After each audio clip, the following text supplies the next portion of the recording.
ሰላም እንዴት ናችሁ? ዛሬ አምስተኛ ክፍልን ምዕራፍ 1 እንደጨረስን ታውቃላችሁ። ምዕራፍ 2ን ዛሬ እንጀምራለን። ምዕራፍ 2 የሚናገረው ስለ ክፍልፋዮች ነው በደንብ የምናየው ማለት ነው። መጀመሪያ ክፍልፋይ የምንለው ሀ ኦቨር ለ ተብሎ በዚህ መልኩ የሚገለጽን ማንኛውንም ቁጥር ክፍልፋይ እንለዋለን። ነገር ግን ሀ ማንኛውም ቁጥር መሆን ይችላል፣ ለ ግን ዜሮ መሆን አትችልም። ከዜሮ ውጪ ማንኛውም ቁጥር ከሆኑ ሀ ኦቨር ለ መልኩ የሚቀመጥ ቁጥር ክፍልፋይ እንለዋለን ማለት ነው። ከላይ ያለውን ሀ ላይ እንለዋለን፣ ከላይ ያለውን ለ ደግሞ ታህት ወይም ታህታይ እንለዋለን ማለት ነው። በምሳሌ ባሳያችሁ፣ ለምሳሌ አንድ ፒዛ ቢኖረን 8 ስላይስ ያለው ፒዛ ቢኖረን ሶስቱን እኛ ብንበላው ከስምንቱ ስንቱን በላን? ሶስቱን በላን አይደለ? ስለዚህ ይሄን በክፍልፋይ ስንገልጸው እኛ የበላነውን 3/8 እንላለን ማለት ነው። ያ ማለት ከስምንቱ ውስጥ እኛ ሶስቱን በልተናል ማለት ነው። ክፍልፋይ ማለት ጀነራል ኮንሰፕቱ ሀሳቡ እንደዚህ ነው። በቀጣይ የምናየው የክፍልፋይ አይነቶችን ነው። በዋናነት 3 አይነት የክፍልፋይ አይነቶች አሉ። የመጀመሪያው ህገወጥ ክፍልፋይ የምንለው ነው። ህገወጥ ክፍልፋይ የምንለው ላዕሉ ከታሃቱ የበለጠ ወይም ደግሞ እኩል የሆነ ሲሆን ክፍልፋዩን ህገወጥ ክፍልፋይ እንለዋለን ማለት ነው። ለምሳሌ 5/4 ሊሆን ይችላል፣ 8/3 ሊሆን ይችላል። እንደነዚህን የመሰሉ አይነት ክፍልፋዮች ህገወጥ ክፍልፋይ እንላቸዋለን ማለት ነው። ስለዚህ ህገወጥ ክፍልፋይ የምናየው ምንድነው? ላዕሉ ከታሃቱ የበለጠ ወይም እኩል የሆነ ሲሆን ነው ማለት ነው። ወደ ሁለተኛው ስንመጣ ደግሞ ህገኛ ክፍልፋይ የምንላቸው ናቸው። ህገኛ ክፍልፋይ የምንላቸው ደግሞ ላዕሉ ከታሃቱ ሲያንስ፣ የህገወጥ ተቃራኒ ማለት ነው። ላዕሉ ከታሃቱ ሲያንስ ክፍልፋዩን ህገኛ ክፍልፋይ እንለዋለን ማለት ነው። ለምሳሌ 2/3 ሊሆን ይችላል፣ 4/9 ሊሆን ይችላል። እነዚህን የመሳሰሉ ክፍልፋዮችን ህገኛ ክፍልፋይ እንላቸዋለን ማለት ነው። አሁን እዚህ ምሳሌ ላይ ስናየው 2/3 ከሆነ 2 ከ3 ያንሳል አይደለ? ላዕሉ ከታሃቱ ያንሳል። ስለዚህ ይሄ ህገኛ ክፍልፋይ ነው እንለዋለን ማለት ነው። ሶስተኛ ላይ ደግሞ የምናየው ድብልቅ ክፍልፋዮች የምንላቸው ናቸው። ድብልቅ ክፍልፋዮች የምንላቸው ከዜሮ በተለየ በሙሉ ቁጥርና በህገኛ ክፍልፋይ የሚገለጹ ቁጥሮች ናቸው። ዜሮ ሳይሆን ከሱ ውጭ ያሉ ቁጥሮች ሙሉ ቁጥርና ህገኛ ክፍልፋይ አንድ ላይ ሆነው ሲመጡ ማለት ነው። ለምሳሌ 8 ሙሉ 3/5 እዚህ ጋር አሁን የምታዩትን ቁጥር 8 3 5 አይደለ? እነዚህ ቁጥር ስናነብ እንዴት ነው የምናነበው? ሙሉ ቁጥሩን 8 ሙሉ ብለን ነው የምናነበው። ስናነበው 8 ሙሉ 3/5 ብለን ነው የምናነበው። ሌላ ምሳሌ 3 ሙሉ 5/7። ስለዚህ እነዚህን የመሳሰሉ ቁጥሮች ድብልቅ ክፍልፋዮች እንላቸዋለን ማለት ነው። በሪል ላይፍ ኤግዛምፕል ምሳሌ ባሳያችሁ፣ ለምሳሌ አንድ ኬክ 4 ቦታ የተቆረሰ ኬክ ቢኖርና እኛ ደግሞ 2 ሙሉ ኬክ ከዚህ በፊት በልተን ከነበረ ከዚህ ከተቆራረሰው ኬክ ላይ ደግሞ አንዷን ከ4 ቦታ ከተከፈለው ውስጥ አንዷን ብቻ ከበላን አጠቃላይ ስንት ኬክ በላን ማለት ነው?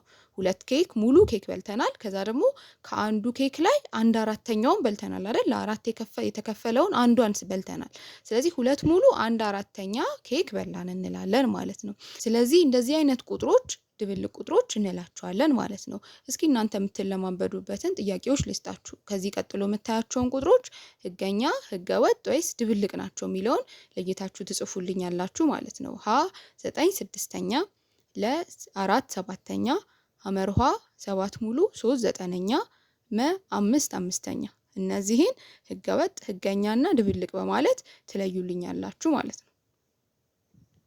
አይ ሆፕ ጥያቄውን ሰርታችሁታል ብዬ ተስፋ አደርጋለሁ። ከኔ ጋር አብረን እንሰራለን። ጥያቄውን መልሱን ከመስራታችን በፊት ግን ቪዲዮ ከተመቻችሁ ላይክ አድርጉ፣ ለጓደኞቻችሁ ሼር አድርጉላቸው። እንደዚህ አይነት ቪዲዮዎች እንዲደርሳችሁ ሰብስክራይብ ማድረግ እንዳትረሱ።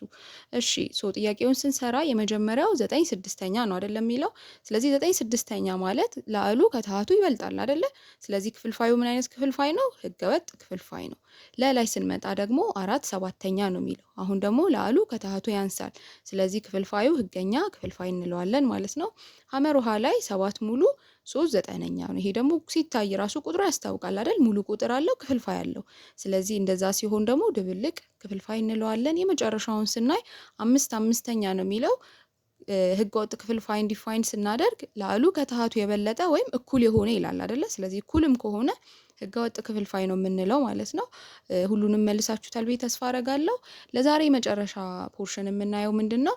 ድብልቅ ቁጥሮችን እንዴት ወደ ህገወጥ ክፍልፋይ እንዴት እንደምንቀይር ነው ማሳያችሁ። ስለዚህ ለምሳሌ አንድ ድብልቅ ቁጥር ሀ ለሰኛ ወይም ደግሞ ሀ ሙሉ ለሰኛ ተብሎ የተጻፈ ሲምቦል የተጻፈ ቢኖረን እንዴት ነው የምንሰራው? መጀመሪያ ሀን ከሰጋ እናባዛዋለን። ሀ ሲባዛ በሰ ከዛ የመጣልንን ቁጥር ሲደመር ለ እናረገውና ሲካፈል ለሰ እናደርጋለን ማለት ነው። ስለዚህ በዚህ ፎርሙላ መሰረት ነው ድብልቅ ቁጥርን ወደ ህገወጥ የምንቀይረው።